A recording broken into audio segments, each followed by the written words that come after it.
welcome back to another video of my creative life with Kel Sweetie, where we do all of the creative things. Today is Vlogmas day 9, and today is gonna be a book one. I am doing it in my office for a change of pace, but we are gonna do a book video and not a crafting video, and it's gonna be on thrillers. And I was watching Gabby Reed's video not too long ago, and she had did this thriller prompt that I really love, this thriller horror prompt that I fell in love with. And I've been meaning to do it for some time now, and I thought today's video would be a good way to do it. I'm winding down for the year, and it'd be nice for me to do something that's kind of more simple and bookish and just a layup. Because Vlogmas is definitely tiring your girl out. So let's get into that. So the first question is, what was the last thriller you bought? And this one was kind of a lot, because the last thriller I bought was actually more than one, because I did a Goodreads challenge trying to read 4 books from their best thrillers released in the last 3 years. So I bought multiple. And I'm not including Our Wives Under the Sea because I still stick to the fact that that's not a thriller. Like that's not a thriller. It's a suspense romance, but I am not calling it a thriller. I think it shouldn't even be in the thriller section. It should be in maybe like queer romance or something, but definitely not a thriller. But what I do count is Dead Silence, What Moves the Dead, and what was the other one I read? Oh, Last House on Needless Street.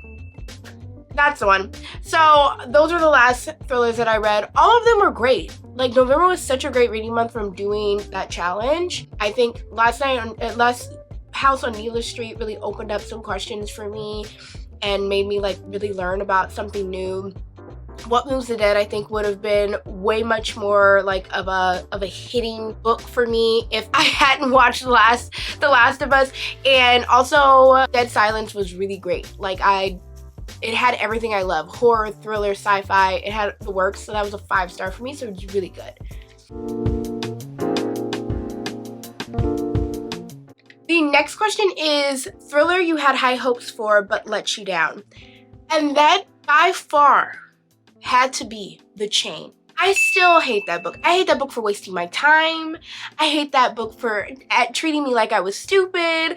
I hate that book for so many reasons. And I do not recommend you read that book. I'm even upset at the YouTubers who were just like, yeah, that's a great book. I love this book. This is such a great book. It's not. It's not a great book, and you guys are lying. You guys are lying to all of us. It's not good. It has bad writing. It has a weak plot. The characters are trash. Do not read that book. It is so bad. I have to say that that's probably the worst book that I've read. Like, I took the time to read, and I think that's the thing too, is that it wasted my time. Like, we're gonna get to another one, a couple of books that I DNF'd, or I just was like, nah, this isn't a good book. And the fact that I was waiting for it to get better because other booktubers absolutely said they love this book is wild to me. Like, I still can't believe that I wasted my time on this book. It was like, I think it was like 12 hours, and I'm just still upset at that.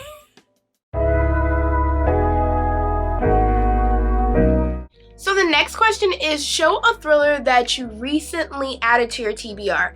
And I wanted to do this like on my like TBR, like wish to read one day type list that I add to Goodreads like all the time when I'm hearing about new books, rather than just what was sitting on my physical TBR. Because I use that list as a place for me to buy for my physical TBR. Like, I keep a running tally all the time, and I just thought it'd be a bit more fun for me to check that list instead. So let's go on Goodreads, and I'm going to see what was the last book that I added to my Goodreads TBR list. I think I know what it is, but in all honesty, it's been a while since I added to my Goodreads list, I feel like. Okay, yeah, it was about two and a half weeks ago that I last added. I think I want to do like the last 3 that I added, just to kind of put it out there and not just do only one. The first one, well, the last one that I added was At Home with the Horrors. It's a anthology of short fiction, and they're all about horrors that have to do with being at home. I had gotten this like recommendation. I'm pretty positive it was Gabby Reed. Gabby Reed's like really talked it up and she loved it. And I kind of need something that's a short story right now. I kind of feel like I wish that I had more short stories right now, because I just feel like I'm almost done with A Long Way to a Small Angry Planet. And honestly, I'm surprised I really liked it. This isn't about that, but I'm just kind of giving you a tidbit into that. But it also took me forever to get through, because I am just trying to get through the work and everything, and I haven't had the time to actually like hear and listen to a book, let alone read a book. So I feel like I'm really behind on reading right now, and I feel like I wouldn't feel that way if I had some short stories or an anthology or a collection to kind of like quickly sift through. At Home with the Horrors by Sammy Scott, edited by Sammy Scott. I've not even read, like, honestly, what short stories are in this. I kind of want to go into it blind. I like the idea of short stories. I feel like almost this year definitely was the year of like great short stories. As you guys know, I talk constantly about Ring Shout. I talk constantly about This Thing Between Us. Those two were under about 100 or so pages. What Moves the Dead this year was considered a more shorter novella and everything. And all those books were so great, and they packed a punch in such a short amount of pages. As you guys know, I love a shorter book that packs a punch, and so I'm hoping that this is really good. The next one that I had added was Pen Pal, which was also, I think this one was either Gabby Reed's or Riley. I cannot tell you. I put this on my list. This like horror, it's another horror. Of course it is. It's another horror that's about, it's also about short stories that are connected by an online horror forum. And I think that's a really cool idea. And the last one that I added was Nestlings, which is the new book by Nat Cassidy. Now, I want to do a 2-for-1. I have been meaning to read Mary and Awakening by Nat Cassidy, which kind of turns the idea of menopause into this horror trope, which I'm interested in. And then Nestlings is kind of about the idea of housing and issues of Section 8 housing and vampires, and there's a baby involved and all of that. So I'm excited for that. I've heard great things so far. Maybe sometime in the new year, I'm gonna do a 2-for-1 on Nat Cassidy books. Okay, the next question is, what tropes do you love? And I have made some notes, per usual, and the first trope that I absolutely love, and this year definitely proved that to me, was the unhinged mother, unkept daughter trope. And even like the unkept like child trope. I absolutely love like the horror or thrillers about motherhood and like the horror of motherhood and everything.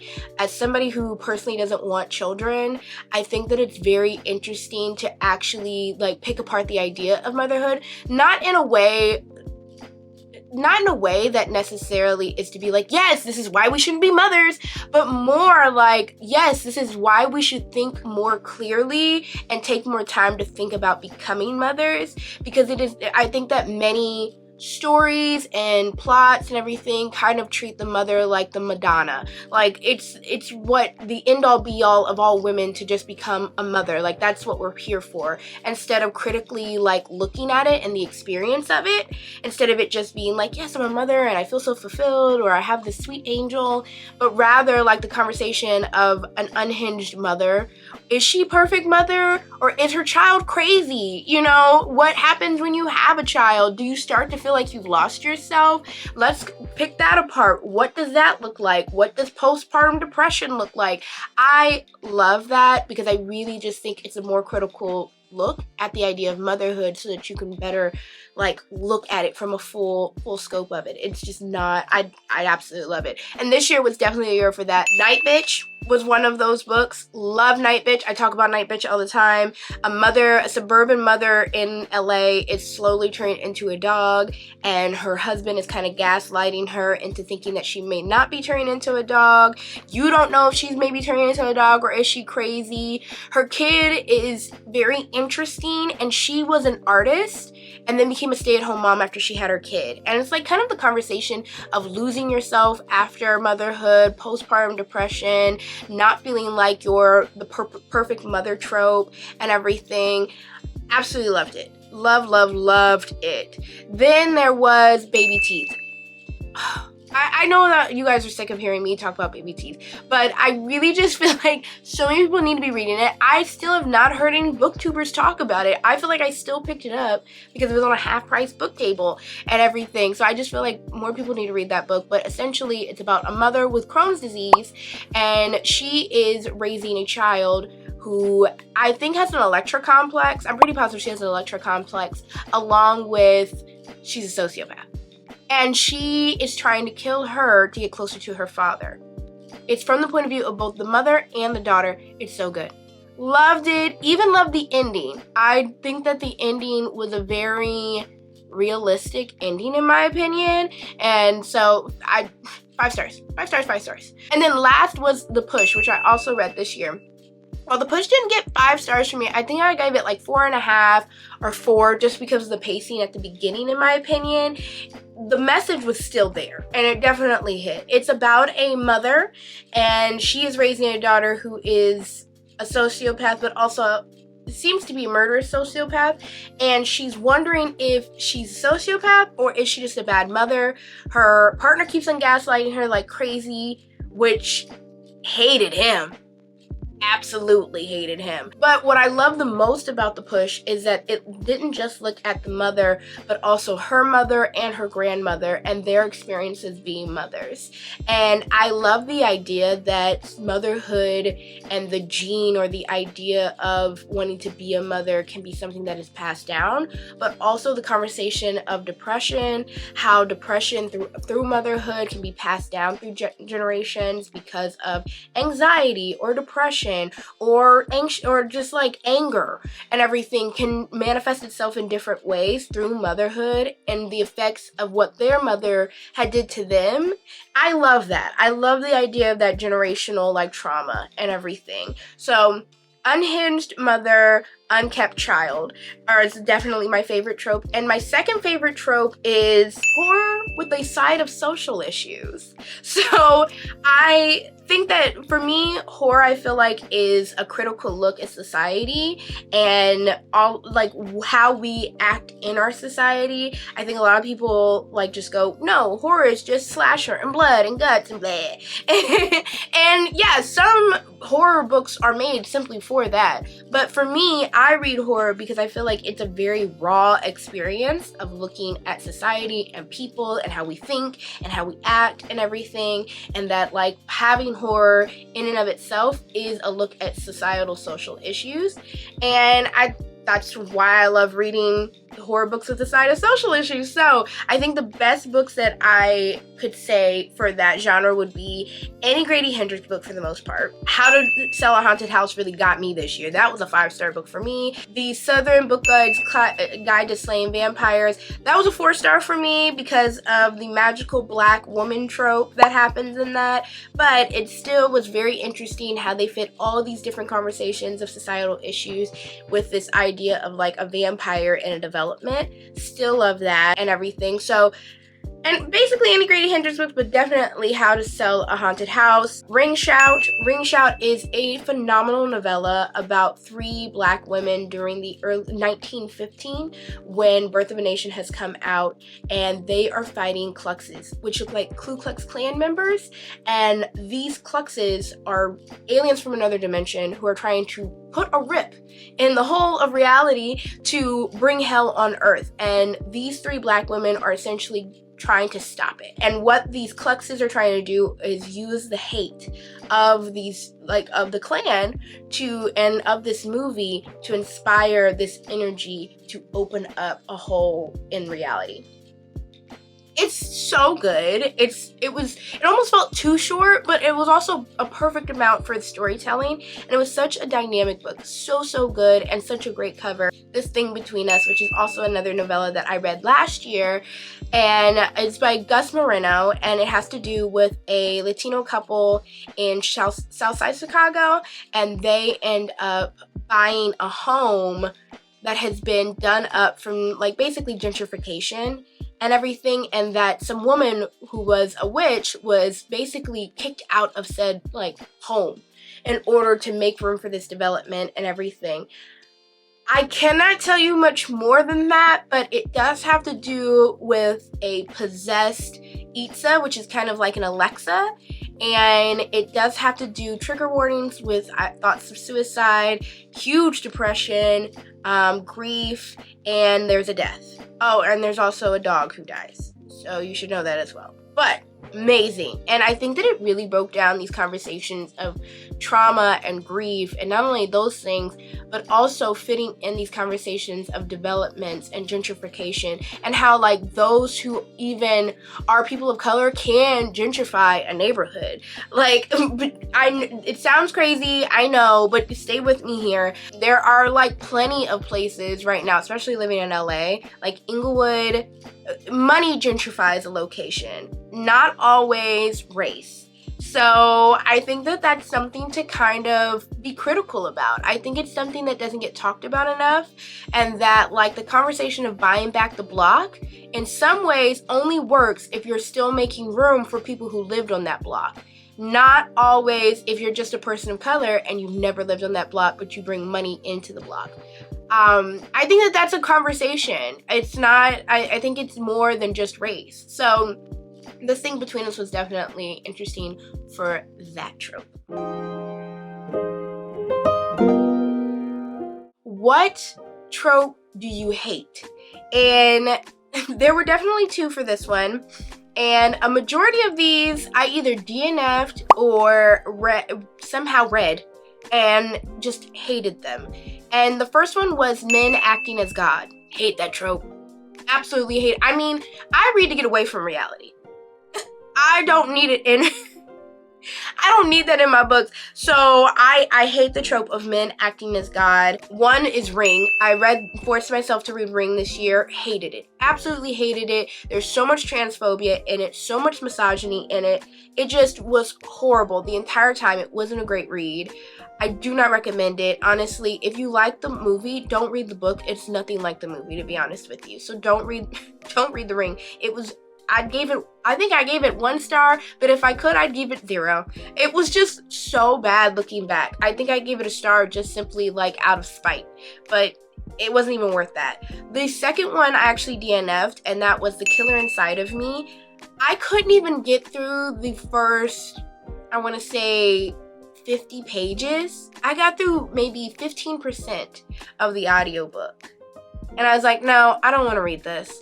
It has to do with a Texas sheriff in a small town who is a sociopathic killer. I thought that that might be interesting, but it turns out to be more racist than I would have cared to want it. He was definitely racist, misogynistic. It was just brutal to read at all times. He just kind of, he was the worst kind of cop. And that the fact that he was sociopathic killer, it kind of just felt like, okay, he's not even interesting enough personally for me to keep reading about. So I had to I stopped reading. There was nothing really worth for me to like keep on going through it. And I'd seen like reviews for it that were actually like, this is a great book. Yeah, it's not. And whoever it is that's reading these books, like, I don't think I should be taking review advice from you. I hated you. I love the show, but I have to say that I think I love the show because Penn Badgley, he just did such a great job at humanizing Joe. He actually, because you were thinking from his mind and his tone of voice and everything, there was something about him that I think he lost in this last season, to be honest. That's why I don't think this last season did as well. But there was something about him that really humanized him to make you really feel like this is how people become stalkers and killers, and they make sense of it and everything, to the point where you don't realize like that you're being stalked and everything. The book, Joe sucked. He constantly thought he was holier than thou on everybody. What was her name? I can't even remember her name. The main character from the first one and everything. She was horrible. She was annoying. She didn't make any sense whatsoever. Like, you don't even have empathy for her by the end, because you're just kind of like, you're kind of a bad person. So I don't really care if he kills you. So the only person that I felt bad for was Peach, which is crazy because in the show, I didn't care for Peach. So yeah, it wasn't it. It wasn't it for me. You save yourself the trouble, just watch the show, don't read the book. Another trope that I hate was you're saying a lot by not saying much. And that's basically like, I feel like I need to write a really smart sounding novel, but you're not saying anything. And I'm bored and you've not kept my attention. The first on that list is Eileen. I tried to read Eileen. I could not get through Eileen whatsoever. I could not get through it at all. I was just listening to it and it was droning on. The main character is dry. And I wanted to read it because there were intellectual girlies who were like, Eileen is so good and like messed up and unhinged. And I'm pretty positive she probably ends up like killing some woman and stealing her identity and everything. But in all honesty, I didn't even get to that part because her life was just so bleak and boring and she was dry. So I couldn't even get through it. It was a lot of let me be intellectual without saying anything. So Eileen was first on that list. The Woman in the Window. I've talked about this a lot. It wasn't until maybe the last 50 pages that it really got interesting and it was actually like terrifying, the writing. But that 50 pages just doesn't make up for the fact that you spent 200, 300 pages talking about a woman who honestly is a narcissist with ridden guilt, who's a shut-in, who is a drunk and a pill addict. It was just like one thing after another, and I'm sorry, she's an adulterer as well. She just sucked. She wasn't great. You didn't like her. Honestly, by the time it got to the end, you were kind of at a point where you were like, do I really care if you win? I don't know, really. Yeah, that was another one where I was just like, you kind of wasted my time. Yeah, the last 50 pages were great, but like, okay, you could have just cut all this down and maybe I wouldn't be so mad or bitter. What the hell did I just read? Earlier this year, or maybe it was I think it was late last year, last Thanksgiving, I tried to read What the Hell Did I Just Read? It's by the same author who did John Dies at the End. And I thought, this should be interesting. Maybe it's something I'll be into. It wasn't. It wasn't something I was into. It wasn't that good. I think the whole premise of the book is the idea that you can't trust the writer whatsoever. You're reading things that are happening and you're constantly going, this doesn't make any sense. Like one second they'll be talking on a phone and blah blah blah, and they're talking on the phone, and they'll switch to another character and the guy's sitting there and he doesn't have a phone. He's never had a phone. He's saying that he's never had a phone. And you're sitting there and you're like, you just spent a whole paragraph talking about you called somebody on this phone. So now I'm sitting here and now I have to believe that you never had the phone, or I have to ask the question on if you had a phone ever. And it wasn't enjoyable. Like, I felt like I was going to read the whole book. I kept on waiting for it to be like, yes, and there's a reason why we did this. And yeah, it kind of said like something was going on with the atmosphere, reality, or like aliens or something along those lines, or evil things. And it had this weird like get under your skin creepiness that I didn't too much care for. It got under my skin, and maybe I would have like, wow, that's great writing, like that's creepy type of thing, if it felt like it had a reason. Instead, it felt like it was getting under my skin just to do it. And I don't know, that for me just felt like it was a waste of time. So What the Hell I Just Read wasn't that great either. It was saying a lot by saying nothing at all. And I think that that's another one of my tropes I do not like. So that's it. Those are all of the prompts that I went through and everything. I think that this year I had a really great reading year. And as far as thrillers especially, I feel like are concerned, like I feel like I really figured out what I do like in a thriller and a horror, what I don't really care for in one of those genres. And the fact that I do love thrillers and horrors and sci-fi. I keep on saying that, but I feel like I kept on going outside of my comfort zone, like trying to experience more. And I found some great books, and I feel like now I know what I like in those books too, but it's absolutely clear. I can deny it no longer. I love thriller and horror. So expect more of that, and I'll see you guys in the next one. Bye.